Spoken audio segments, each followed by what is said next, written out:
My name is Nina. I'm a Providence resident, and I am here to voice my opposition to the multi-hub plan.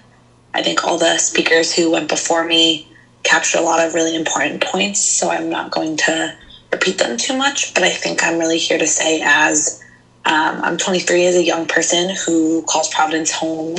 The ability to get around this city on foot, biking, by bus is something that is really important to me, and to be able to access other parts of the state.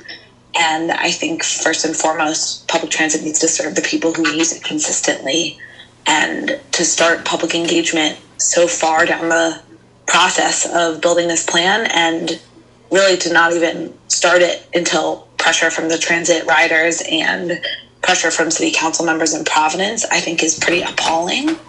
And I've been at multiple protests against this hub proposal. I spent time waiting to speak to Providence City Council a few weeks ago, only to not have a chance to have my voice be heard. And I think there are so many people who don't even know these opportunities are happening.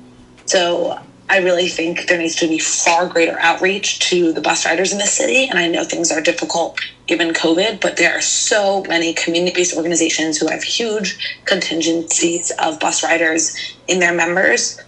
It would be incredible for RIDOT and RIPTA to actually use those community organizations to host real sessions for riders to say what they need, rather than giving them a long plan that's been created without their input and then say, what do you think?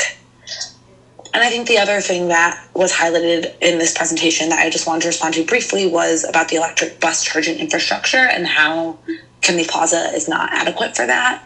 And I'd like to learn more about that. But I also, as someone else mentioned, given the way the transfer analysis was done and kind of hiding information in the footnotes, it doesn't feel like a very credible necessarily or good faith analysis of what Kennedy Plaza can or can't provide for the city. And I know that Kennedy Plaza has been such an important public space for many residents, despite opposition from some of the downtown property holders.